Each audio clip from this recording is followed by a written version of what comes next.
Thank you, Chairman Barrasso, Ranking Member Carper, members of the committee.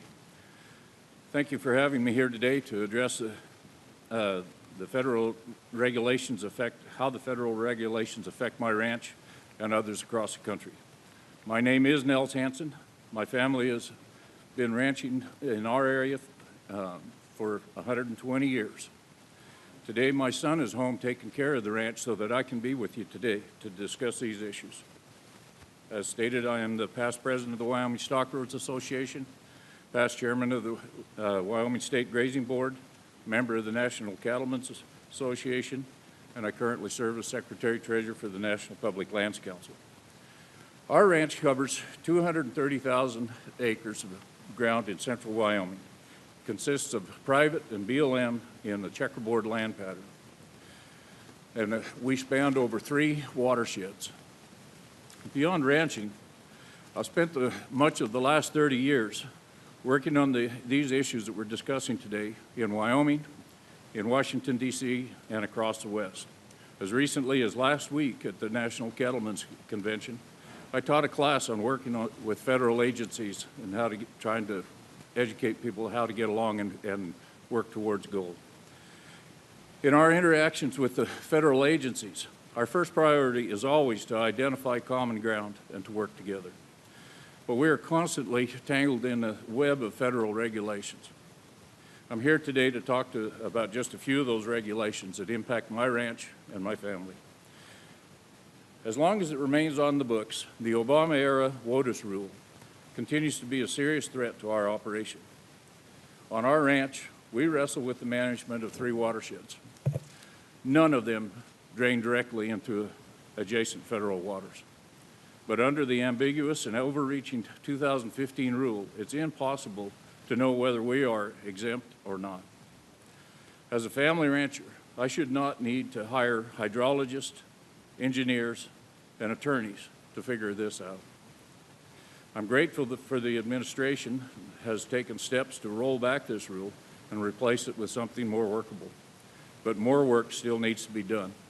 The ranching community stands ready to help in any way we can. Another regulation I shouldn't be wrestling with in our cow-calf operation is the reporting requirements under CERCLA and EPCRA. The simple fact is emissions from normal livestock operations should not be covered under this rule. In particular, it is absurd to require such reporting for a 3,000 head operation like mine, spread across 60 square miles. Such an operation would never require a coordinated emergency response. Congress needs to fix this. As we all know, you can't discuss ranching anywhere in the country without taking into account wildlife management. 2 pieces of legislation that make it very difficult for me are the Endangered Species Act and the Migratory Bird Act. However well-intended, ESA is 40 years old. It needs to be updated to reflect the lessons learned and the issues of today. The path forward must work for all, not just environmental litigants that pay their bills with proceeds from legal settlements. Our best opportunity to modernize ESA is through last year's bipartisan Western Governor's recommendations to this committee. But only addressing ESA does not solve the whole problem. The Migratory Bird Act is working so well that populations of ravens are exploding on my ranch and around the West. This act allows for proportionate response to growing populations that threaten both the sage grouse and our young livestock.